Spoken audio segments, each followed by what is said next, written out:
আজকে ঈদ উপলক্ষে ঢাকা শহরের যে যানজট এবং আইন শৃঙ্খলা রক্ষার জন্য প্রশাসন যে ব্যবস্থা নিয়েছে সেটা মূলত মনিটরিং করবার জন্য আমি এবং এসপি মহোদয় এখানে এসেছি।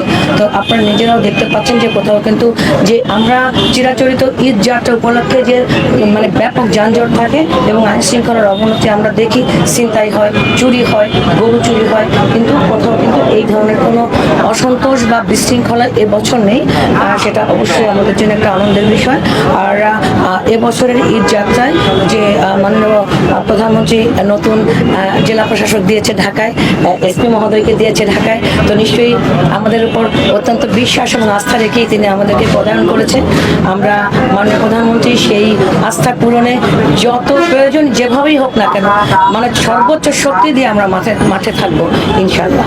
সার্বক্ষণিকভাবে জেলা প্রশাসন এবং জেলা পুলিশ একসাথে কাজ করছে, তার ফলশ্রুতিতে দেখতে পাচ্ছেন যে আমরা আজকে দুজনেই মাঠে আছি এবং ছিলামও সবসময়। আমরা সেই সাথে আপনাদের মাধ্যমে জনগণকেও ধন্যবাদ জানাচ্ছি, ঢাকাবাসীকে, তারাও আমাদেরকে সহযোগিতা করেছে, আপনারা সাংবাদিকরাও সহযোগিতা করেছেন বলেই সম্ভব হয়েছে। এবং মাননীয় প্রধানমন্ত্রীর নির্দেশনায় আমরা ইনশাল্লাহ জনগণকে যেভাবে সহযোগিতা করা দরকার, একটা নিরাপদ এবং একটা সুশৃঙ্খলভাবে যাতে এই ঈদ জনগণ পালন করতে পারে সেই লক্ষ্যে কাজ করছি। আপনারা জানেন যে গতকাল রাতে 11টা থেকে একটি অনাকাঙ্ক্ষিত ঘটনা ঘটে শিমুলিয়া পাড়াগাঁও গরুর হাটে।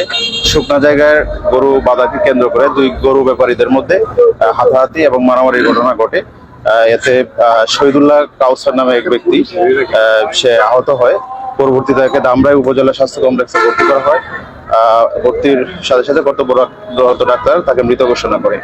এই ব্যাপারে ধামরাই থানা পুলিশের সহায়তায় তাকে মৃত্যুর কারণ নির্ণয়ের জন্য তার বডি ময়নাতদন্তের জন্য প্রেরণ করা হয়েছে।